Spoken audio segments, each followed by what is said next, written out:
Now, since Q is x and theta, the natural response of the system is this form. Now, I have the four unknowns, A, B, and phi1, phi2. So let me assume some initial conditions. Let me assume that the cart is held in its equilibrium position. The pendulum is swung forward some angle, let's say 0.2 radians, and then the system is released from rest and left to vibrate, and it's under its own energy and stiffness.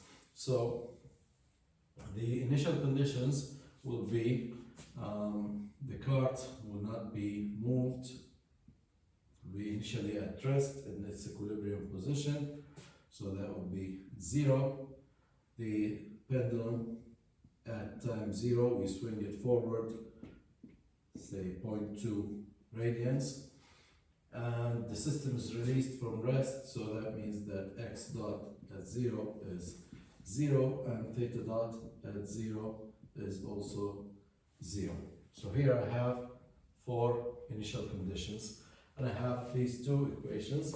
I need to find x dot and theta dot, and it's a straightforward differentiation.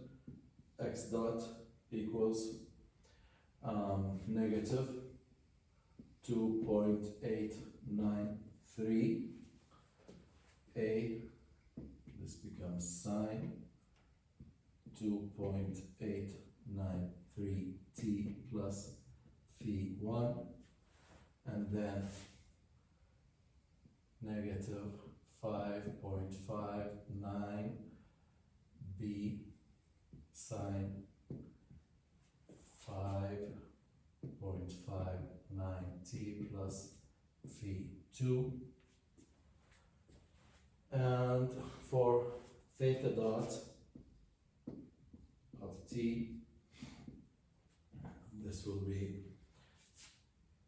negative 2.371 times 2.893 A sine 2.2893 T plus phi1, and minus minus becomes plus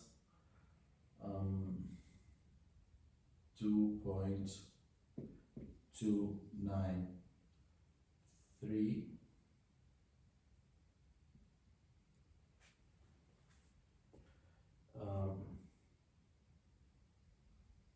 times 5.59 B sine 5.59 T plus phi2. So here's my 4 equations and 4 initial conditions. So if I substitute these initial conditions in these equations, I should end up with in equation 1, A, that's for x at 0, will be A cosine t is 0, so that would be phi1 only, plus B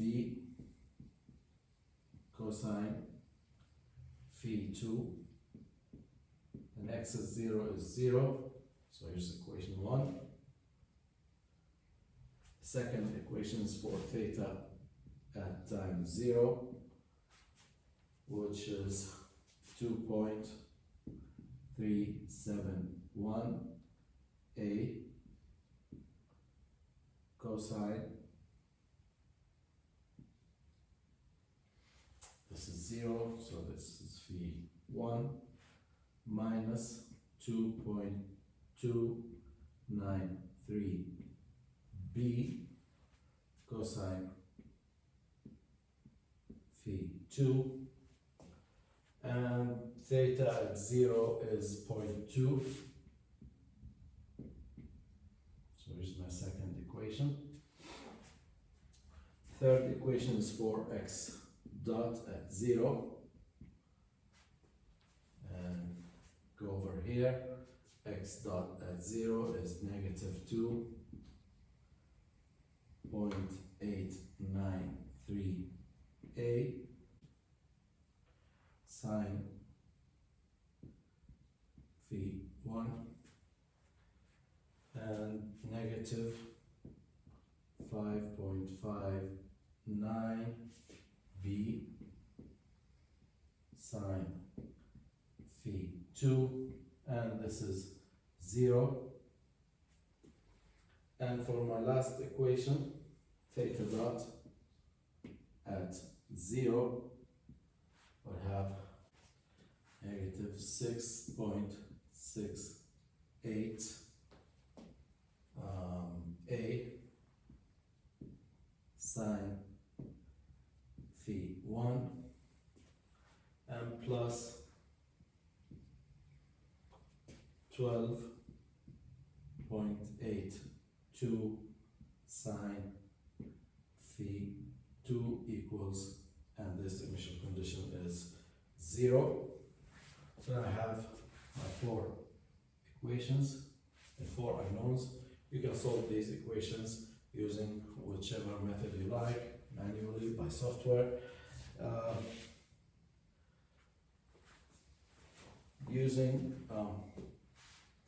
any software, you can find A, B, and I can find phase angle 1 and phase angle 2, and these numbers will be 0.04288 and negative 0.04288 for B, and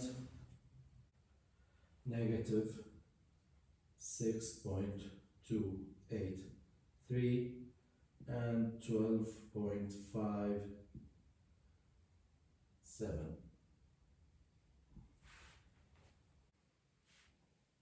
So after substituting the values of A, B, phi1, phi2 into the response equations, x of t, theta of t, I will end up with 2 equations describing the motion of x and theta as functions of time in 2 frequencies, or a combination of 2 frequencies, the frequency 2.893 radians per second and the second frequency 5.59 radians per second.